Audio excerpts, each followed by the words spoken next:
So with Step On, there is absolutely zero exclusion criteria. Anybody who are under mental health services who express that they want to work, we will work with them absolutely. It doesn't matter what their potential barriers are, we will work to break them down.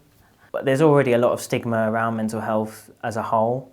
But if you add on other layers of like criminal convictions or other things that people might have done in their life, substance use, things that can be traditionally maybe seen as antisocial or not fitting in with the typical society values and life, it's really important that we challenge that and work alongside those people to break the cycles that they're in. Step On are integrated within all the community mental health teams and all the integrated mental health teams across Staffordshire. We're embedded in the teams, we've got offices with the clinicians, and it just really helps to have that bond with the clinicians so they know about the clients in a medical point of view at times, and we've got the employment side so we can come together and really support that person holistically.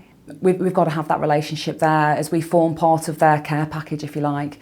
So us working closely with their CPNs, social workers, occupational therapists, we become part of their overall care plan. And I think that's really, really important that we're not separate to that. So we're all singing from the same hymn sheet.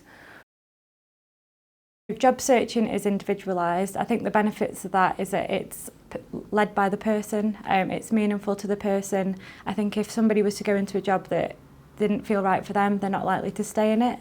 But jobs are going to be more sustained if a person actually wants to do the job, they're motivated for that job, and they're interested in it.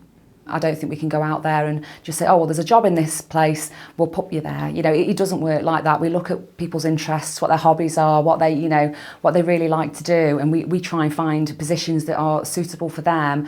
And maybe we go in and we talk to the employer and we look at job carving, so we can look at how that job can be adapted for them to work in that kind of area. We don't just go out to random people. We look at the preferences of the clients and we seek out potential employers with those specific roles that the client would be interested in doing, and those are the people that we target really. We don't want people sitting in this benefits trap all the time, and then people don't want to be sat there and stuck.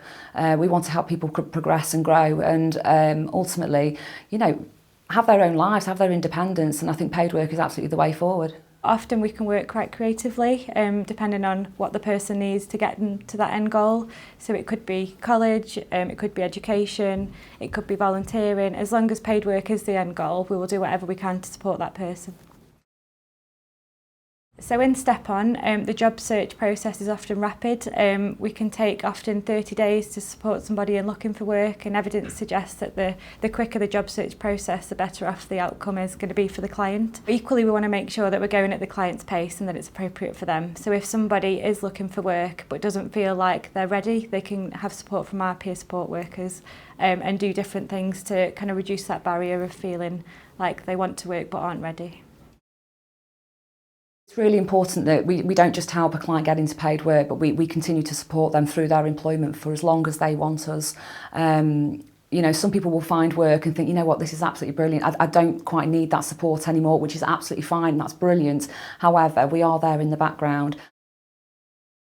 So in Step On, we've got really strong relationships with the Job Centre and the DWP, and we have weekly and monthly contact with the disability employment advisors and the work coaches, and we often have conversations around benefits and support clients to make sure that they're going to be better off in work. So we would never want anybody to be out of pocket looking for paid work, so in their best interest we would always do those calculations and look what would best suit them.